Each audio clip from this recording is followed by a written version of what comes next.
Okay, so I went to CardCon 3 this year, and as you might be able to tell by the title, depending on what I name this video, it didn't go great. Now, I'd like to start this video off by saying that the staff and organizers at CardCon are lovely people. They're putting together an amazing community, and they seem to have the best of intentions. So with me going on to recount my experience here, this isn't me trying to disparage them or the event as a whole.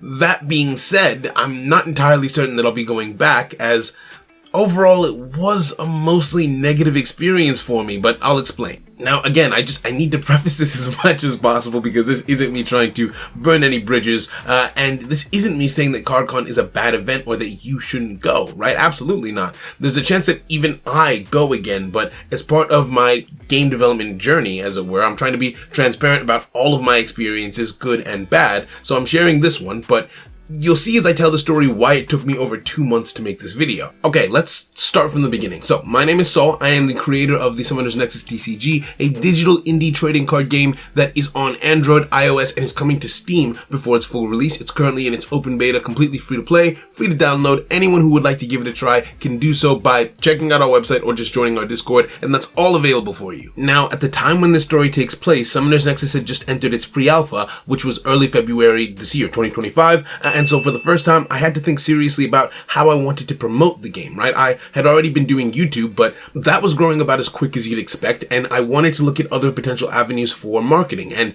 that's when the idea to do conventions hit me. So I started looking up every possible card game, anime, comic book related convention in the UK that I could find, and what I found for most of them was that they were already sold out. Yeah, vendor tickets for these kinds of events sell out ridiculously fast, but most of these companies have waiting lists that you can join if you message them, so I still messaged as many as I could to hopefully get myself some spots.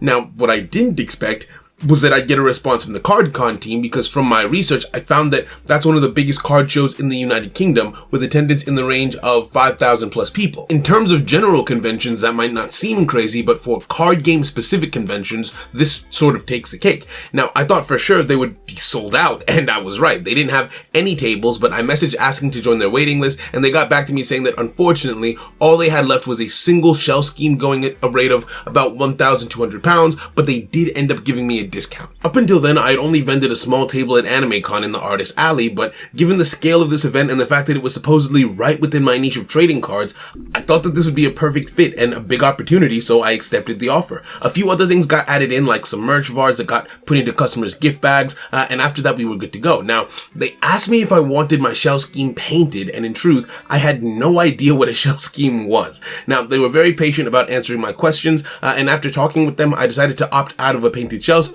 which is like the banners that display around your booth, because like I had banners of my own already, and the idea that I had at the time was, okay, well, I can save on costs and just use the banners that I've made for other events. Now, this ended up being a huge mistake, but we'll get to that later. First, let's talk about the setup for the event. Now, the event was scheduled to take place on Saturday and Sunday, with you being able to come in from Friday to, build your stall and whatnot. Now, I figured that since the hall was open until 8 p.m., I didn't need to take the day off of work, since I would finish around 4, take about an hour to 2 hours to drive there, and have ample time to set up and do what I needed to do. In hindsight, that was a horrible plan, because I ended up being extremely stressed as I tried to make it to the venue, and then I got lost for over an hour and a half trying to figure out where I was supposed to be. You see, the instructions to get there were, I don't want to say faulty, but there were 3 different places if you check the correspondences that I had with the people setting up the event, right? 3 different locations that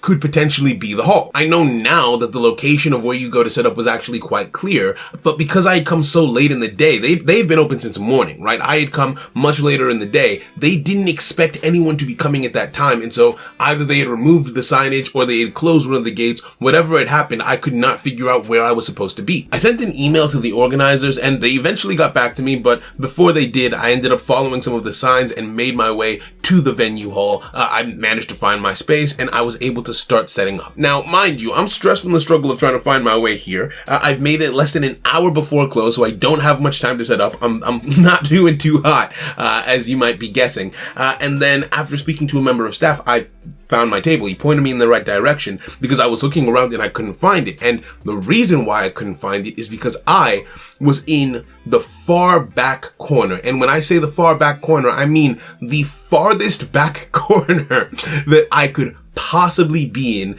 Like the furthest you could be possibly from the entrance of the event. That's me. That's where I am, right? Like, even with my lack of convention experience, I knew that this wasn't a good place to be, because while looking for my space on my own, I hadn't even thought to look there because I didn't think there was anything back there, right? And at first I was frustrated because I thought I had been given that space because I got there so late, right? Like a first come, first serve thing. But then I looked at the ground and I realized that it had the name of my company written there in chalk. And so I spoke to a member of staff, and as it turns out, the locations are decided before the event even begins, and they're decided based on the order that the tickets are purchased.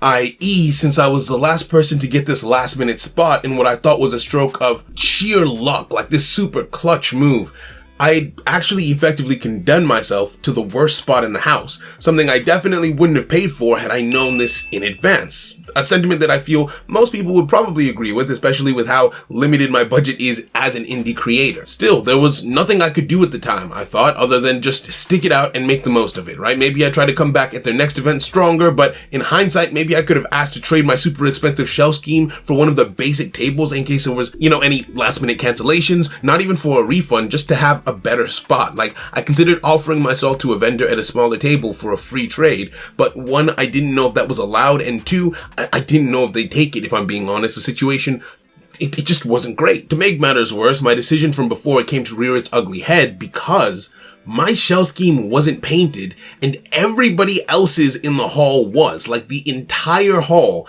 there was not a single other shell scheme that did not have the artwork printed onto the scheme itself. At least not that I ever found. And you see, again, I've never done this before. So when I was asked if I wanted my shell scheme painted, in truth, I didn't really know what it meant. So I asked the person who was speaking to me for some clarification, and based on their feedback, I figured that the 4 banners that I had would do the exact same job and I could save some money, right? And this was very incorrect as a philosophy, and while I don't fault the person who answered my question at all, it would have been nice to know that it was either the norm or just that either, like, literally every other shell scheme vendor in the hall would be doing it from the looks of it.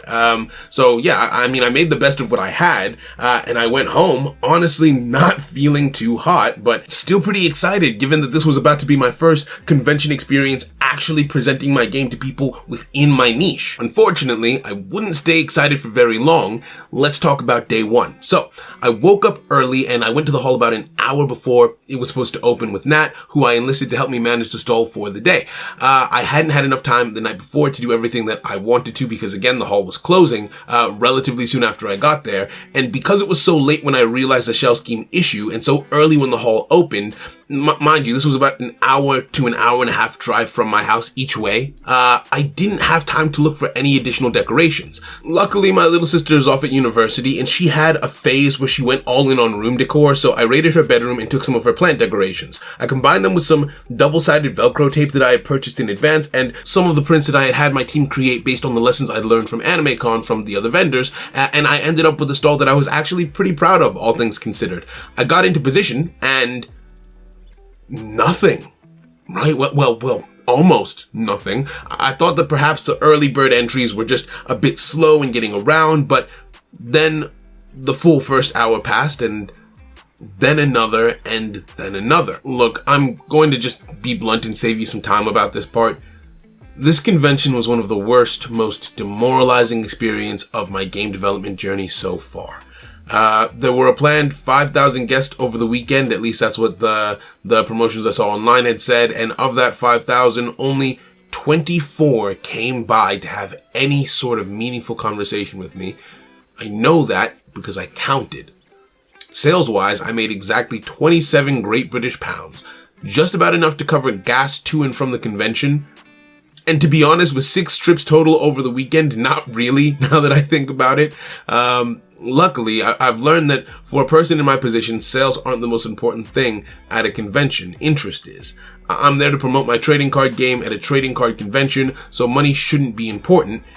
So in that case, let's look at interest.